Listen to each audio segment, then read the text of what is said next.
എത്ര വൈകിയാണെങ്കിലും നമ്മൾ ആഗ്രഹിക്കുന്ന ജീവിതം നമ്മളെ തേടിയെത്തുന്നത് ഒരു 50% ഉറപ്പാണ് കേട്ടോ. അതിൻ്റെ ഭാഗമായിട്ട് നമുക്ക് കുറച്ച് ഷോപ്പിങ്ങും കാര്യങ്ങളുണ്ടായിരുന്നു. അപ്പോൾ അതിന് വേണ്ടി നമ്മൾ ആദ്യം പോയത് ഒറ്റപ്പാലം സ്മാർട്ട് ബസാറിലേക്കായിരുന്നേ. റിലയൻസിൻ്റെ ഷോപ്പായിരുന്നു കേട്ടോ. അടിപൊളി ഓഫറും കാര്യങ്ങളായിരുന്നു കേട്ടോ അവിടെ നടക്കുന്നുണ്ടായിരുന്നത്. ഓഗസ്റ്റ് 15 വരെയാണ് കേട്ടോ അവിടെ ബിഗ് സെയിൽ നടക്കുന്നത്. ബിഗ് സെയിലിൻ്റെ ഭാഗമായിട്ട് നല്ല ഓഫറായിരുന്നു കേട്ടോ എല്ലാത്തിനും. ടൈം വളരെ കുറവായതുകൊണ്ട് ഞങ്ങൾക്ക് ആവശ്യമുള്ള ഭാഗം മാത്രം നോക്കി നടന്നുള്ളൂ കേട്ടോ. കല്ലൂസ് അവിടെ എത്തണ വരെ നല്ല ഉറക്കത്തിലായിരുന്നു. ഉറങ്ങി എഴുന്നേറ്റപ്പോൾ അവൾ ഈ ഒരു വിശാലമായ സ്ഥലം കണ്ട് പിന്നെ അവൾ ഫുള്ള് ഓടി നടന്ന് കളി തന്നെയായിരുന്നു കേട്ടോ. അതിൻ്റെ ഉള്ളിൽ ഒരുവിധ സാധനങ്ങളൊക്കെ ഞങ്ങൾ അവിടെ നിന്ന് പർച്ചേസ് ചെയ്തിട്ടുണ്ടായിരുന്നേ. ഒരു കിച്ചണിൽ വേണ്ട എല്ലാവിധ സാധനങ്ങളും അവിടെ നല്ല ഓഫറോട് കൂടി അവൈലബിൾ ആയിരുന്നു കേട്ടോ.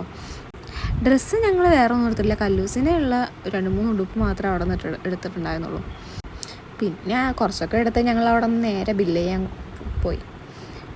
സാധാരണ ഇവിടെ നല്ല തിരക്കാണ് ഉണ്ടാവാറ്. ഞങ്ങൾ അതിരാവിലെ എന്ന് വെച്ചാൽ ഒരു 9:30-10 മണിയോട് കൂടി എത്തിയതുകൊണ്ട് ഞങ്ങൾക്ക് വേഗം പർച്ചേസ് ചെയ്യാനും പറ്റി. ബില്ലിങ്ങും വേഗം തന്നെ നടന്നു കേട്ടോ. പിന്നെ നമ്മൾ നേരെ അവിടെ നിന്ന് ഇറങ്ങിയിട്ട് എനിക്കും കല്ലൂസിനെയും ചെരുപ്പും ഷൂ എടുക്കാനാണ് കേട്ടോ പോയത്. ഏട്ടായിക്ക് നോക്കിയിരുന്നു, പക്ഷേ ഏട്ടായിക്കൊന്നും പറ്റിയില്ല. അപ്പോൾ ഞങ്ങൾ അവിടെ നേരെ ചെറിയൊരു വിളക്ക് വാങ്ങാനാണ് കേട്ടോ പോയത്. കൊണ്ടുപോകാൻ അച്ചാറിടാൻ മീനും വാങ്ങി ഞങ്ങൾ നേരെ വീട്ടിലോട്ട് വിട്ടു.